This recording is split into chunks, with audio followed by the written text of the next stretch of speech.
Coucou mes amours, bienvenue dans les chroniques de Malaika. Aujourd'hui, nous allons faire notre petit revue critique de la série de Monsieur Alon, Un autre mauvais mariage. L'épisode 63, ça commence avec Normand qui demande à Ben que tu veux par là nous dire que tu as trouvé Fisco qui était derrière Akbar. Il dit oui.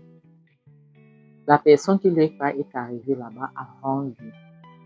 Puis Hélène dit, mais c'est quelle histoire ça? Ça commence à ressembler à un film d'horreur. Je ne comprends pas pourquoi est-ce que lorsqu'on va arriver quelque part, il y a quelque chose qui arrive.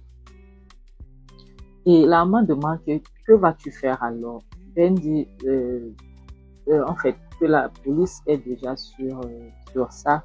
La police est déjà sur le problème, donc ils essayent de mener les enquêtes. Ils essayent de mener les enquêtes. Et dit, ça demande, tu dis de mener les enquêtes. Quelle enquête? Les enquêtes qui vont aboutir à rien. Regarde le cas d'Oudjou. Ils ont commencé avec le cas d'Oudjou. Ça nous a pris le temps. Où en sommes-nous aujourd'hui? Ils n'ont rien trouvé.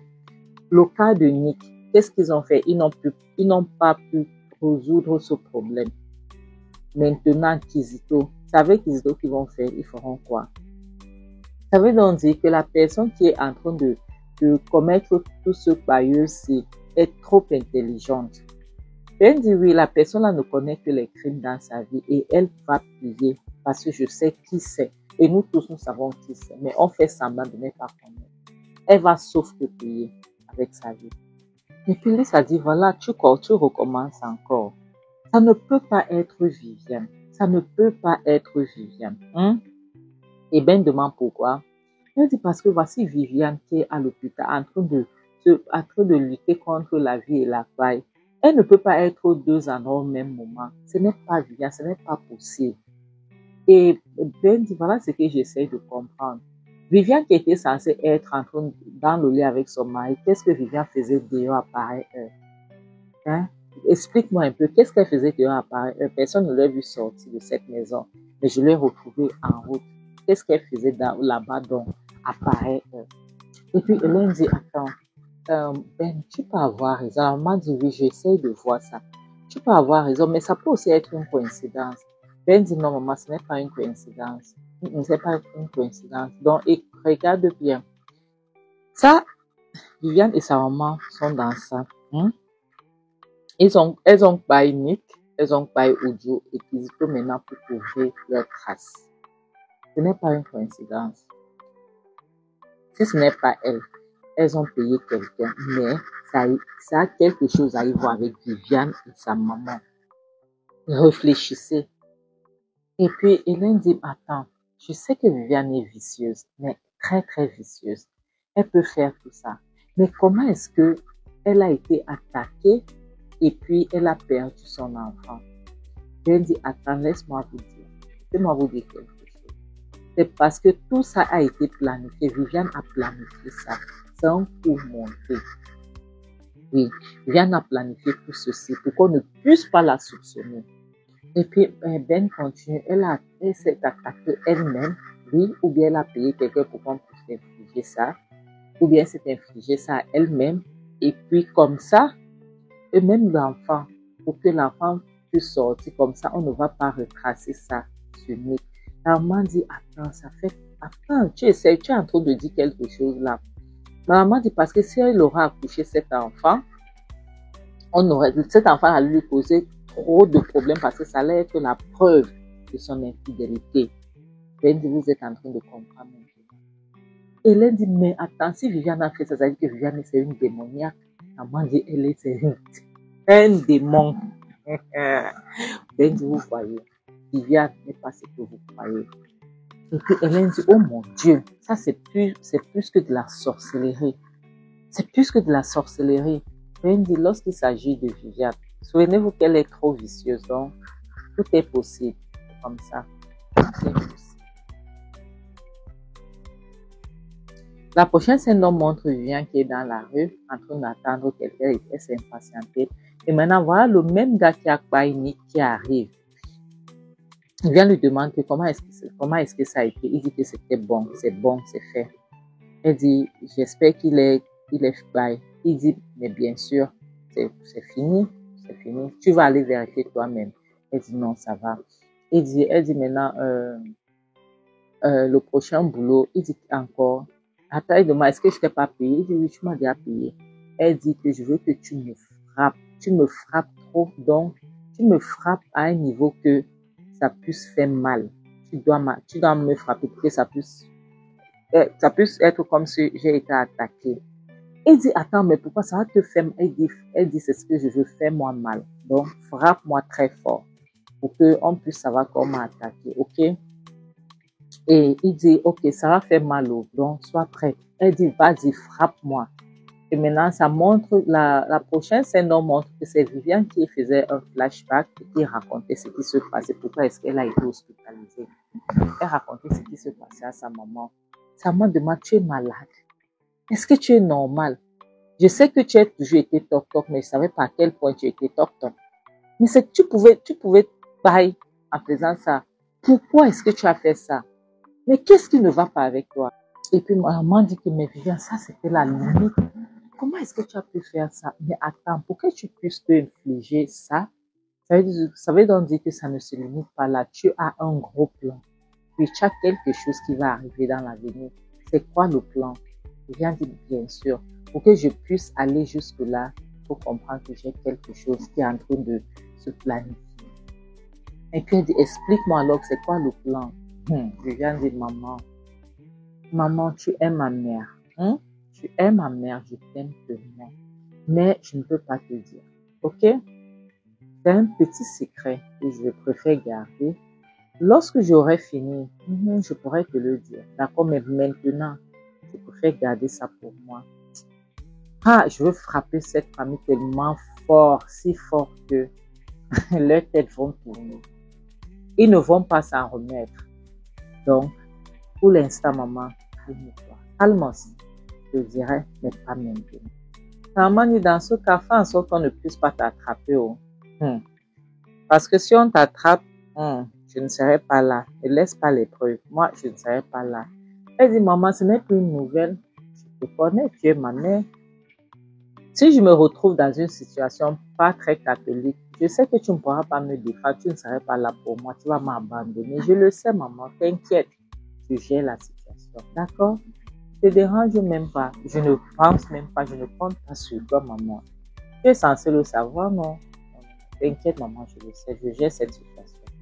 Et la prochaine scène nous montre M. Diké, le père de Viviane, qui est assis au salon en train de vivre. Et la maman de Viviane qui entre, elle dit, ah, enfin, je suis là. Et le père demande, et comment elle va? La maman dit, elle est éveillée. Maintenant, elle s'est réveillée, elle est sortie du coma, elle va bien. Et elle pourra sortir de l'hôpital peut-être aujourd'hui ou demain. Et le père demande, elle t'a dit ce qui se passe, qu'est-ce qui se passe? Elle dit, elle a été attaquée par certains gars là, je ne sais pas ce qu'on lui voulait. Elle a été attaquée dans la rue. Le père demande, ah bon? Et son père demande encore, qu'est-ce qui se passait avec ta fille? La maman dit, mais je viens de te dire. Monsieur dit, parce que tu sais que ce n'est pas la vérité. Dis-moi ce qui se passait avec ta fille. La maman dit, je ne comprends pas. Ton père dit oui, parce que pourquoi est-ce qu'elle était dehors à pareille heure? Et la maman dit, en plus, la question que tu poses, ce n'est pas à toi de poser, c'est à son mari de poser. Le père dit, je pose parce que son mari n'aura pas les noyaux pour pouvoir poser cette question. Parce que je ne veux pas que demain, quelque chose arrive à Viviane. Les gens vont commencer à crier, la justice pour Viviane, la justice pour Viviane, justice pour Viviane. Ça va que Viviane elle-même, elle est l'injustice pour elle-même. Elle est l'injustice pour elle-même. Vous allez chercher à mettre une famille dans les problèmes pour rien. Maman dit, pourquoi est-ce que tu es comme ça? Pourquoi est-ce que tu peux jamais prendre le côté de ta fille? Vu que je ne prends pas le côté du mal. Tu es censé connaître ça. Elle continue, ta fille est dans cet hôpital en train de lutter contre sa vie et la faille.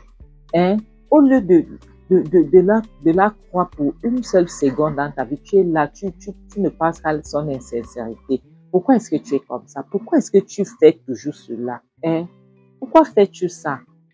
Dis-moi un peu, qu'est-ce qui ne va pas? Il dit parce que ta fille, c'est une bombe à retardement qui va bientôt s'exploser. Donc, je sais qu'elle a quelque chose qui est en train de tramer quelque part. Mais laisse-moi te dire que si elle fait quelque chose, elle va se mettre dans les problèmes toute seule. Il faut que tu le saches. Et elle dit, pourquoi est-ce que tu es comme ça? Pourquoi est-ce que tu es comme ça? Il dit, je suis comme ça parce que je connais qui est ma fille et qui est sa mère. Oui, qui est sa mère. Je connais. Donc, je ne doute même pas. Mais je sais que Viviane, là où elle est là, elle n'est pas sincère. Il y a eu quelque chose. C'est pour ça qu'elle se retrouvait dehors à pareille. Mais si elle fait quoi que ce soit contre cette famille, elle ne va pas mal. Madame Stella demande donc, toi, tu préfères prendre le côté des étrangers. Et monsieur Diké dit, ce ne sont pas les étrangers. C'est ma famille aussi là-bas. Mais sache que si Viviane fait du mal à cette famille, je serai votre cauchemar. Vous deux là, je serai vos cauchemars. Ok? Je te jure, c'est promis Stella. Madame Stella dit, donc maintenant, tu nous menaces, ma fille et moi, à cause des étrangers. Il dit, ce ne sont pas les étrangers. Si une famille est étrange, c'est notre famille plutôt. C'est cette famille qui est trop étrange. La prochaine scène nous montre Hélène qui est assise au salon toute seule, en train de surfer sur son téléphone, et on toque, et un pardon ouvert, c'est voilà Viviane qui est de retour avec Marc. Elle dit, Viviane, sois la bienvenue, comment tu vas? Viviane ne répond pas. Marc dit, mais Viviane, elle est en train de te saluer, non? Viviane dit, attends, l'accident a affecté mon ventre, mais pas mes yeux, pas mes oreilles, ni mes pieds. Est-ce que je suis obligée de la répondre? Suis-je obligée de parler? Ou bien, si ça vous gêne tellement, peut-être qu'il ça mieux que je retourne chez mes parents, rester là-bas en attendant. C'est même quoi ça? Et voilà la maman qui sort de la cuisine. Elle vient, elle dit, oh Viviane, ma chère, j'espère que tu te sens mieux maintenant. J'espère que tu vas mieux. Elle vient dire, elle regarde la maman. Elle dit que tu veux vraiment que je vais mieux.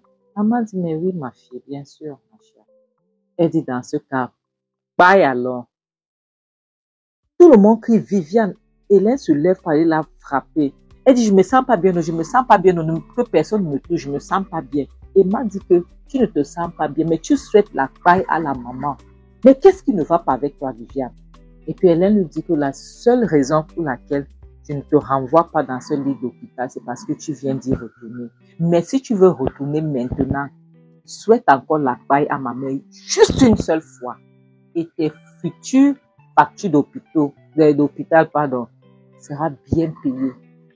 Seront bien payées, s'il te plaît, Viviane.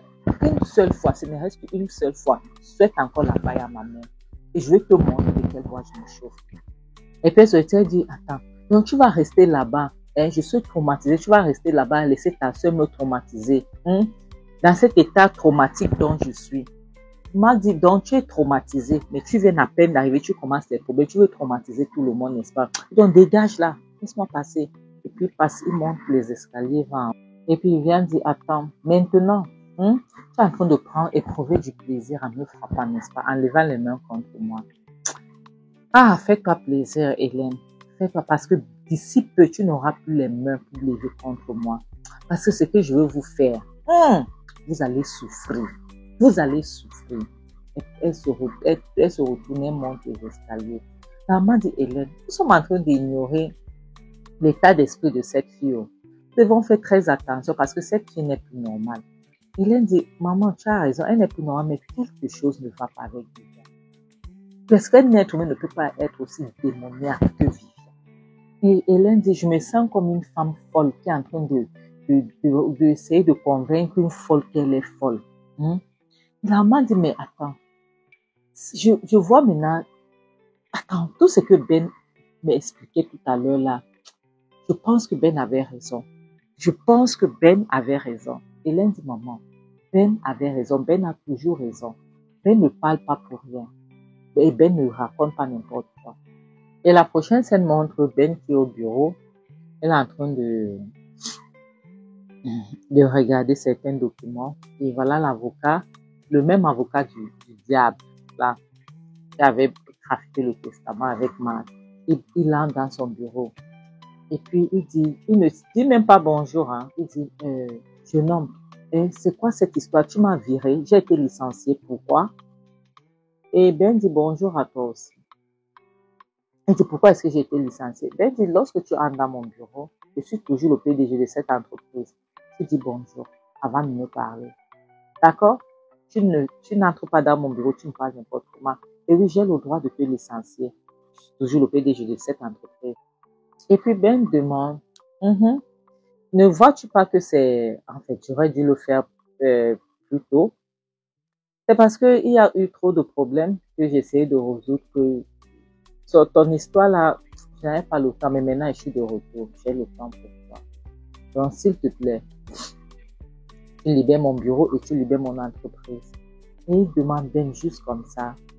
Après tant d'années, après tout ce que j'ai pu faire pour cette entreprise, et l'avocat demande, attends, veux-tu que je traîne cette entreprise en justice? Ben dit, mais bien sûr, vas-y.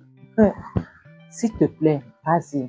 Et là, tu vas devoir expliquer comment est-ce que mon frère et toi, vous avez trafiqué le testament de mon père. Vas-y, s'il te plaît. Ne te retiens pas. Hein. Non, ne te fais pas prier. Vas-y. Et comme ça, n'est-ce pas? Et attends, donc tu penses que je suis mon père? Je suis pas mon père. Hein? Mon père, en sachant même que tu étais un ingrat, il t'a toujours laissé juste pour t'aider ta famille. C'est pour ça qu'il ne t'a pas donné tout le testament. Il a laissé les copies ailleurs. Si mon père n'avait pas fait cela, c'est qu'aujourd'hui, nous sommes en train de souffrir. S'il te plaît, tu veux nous traîner en justice. Vas-y, je t'en supplie. Ne te fais pas prier. Il dit, Ben dit, maintenant que tu peux, sors de mon bureau. D'accord? Tu es censé te réjouir du fait que je n'ai même pas, en fait, tu n'ai pas parlé de ta situation pour qu'on puisse révoquer ta licence d'exercer en tant qu'un avocat. Tu comprends? Donc, si tu veux faire du bruit, vas-y, mais sache que je ferai encore plus de bruit. Donc, maintenant, sors de mon bureau, hors de ma vie, pardon. Pardon. Et l'avocat dit, cette bataille n'est pas finie. On verra. Tu vas voir, je ne peux pas tomber comme ça. Ce n'est pas possible. Ben dit, dans ce cas, viens avec cette guerre, je t'attends. D'accord? Je serai ici. Je serai ici pour t'attendre. Merci mes amours, c'est ici qu'on va s'arrêter. Je vous dis un grand merci. Merci beaucoup, merci beaucoup. Merci. Donc, mes amours, vous vous souvenez ce que je vous avais dit, que Viviane s'était infligé ça. Ah, Seigneur. Je ne sais pas si c'est le fait que et sincèrement, je n'avais pas regardé cet épisode-là. Non, je ne regarde pas les épisodes d'avant. Donc, je regarde et puis je fais les revues critiques. Je critique en regardant. Donc, ce n'est même pas comme si j'avais regardé avant. Je n'avais pas regardé la série avant. Non. Ça, je n'avais pas regardé cette série avant. Donc, j'essaie de comprendre, puisque je suis dans le milieu du cinéma, donc je comprends les scénarios même avant que ça puisse arriver. Donc, mes amours, la série sera bientôt finie et nous allons recommencer une nouvelle série. Je pense que je vais finir ça. Si ce n'est pas aujourd'hui, peut-être Inch'Allah demain. Et comme ça, on va recommencer autre chose. Donc, je vous dis un gros merci. Je fais un gros câlin. Je vous dis, fais plein de bisous. Ok, merci beaucoup. Souvenez-vous ce que je vous dis toujours. Le mariage n'est pas un fin en soi. D'accord? Que de vous, je sais pas, que de vous, de vous embobiner ou bien de vous prendre la tête avec un mariage qui est toxique, je ne sais pas. Vraiment, mieux vaut être seul que d'être mal accompagné. Bon attendant, salut, bisous, bye.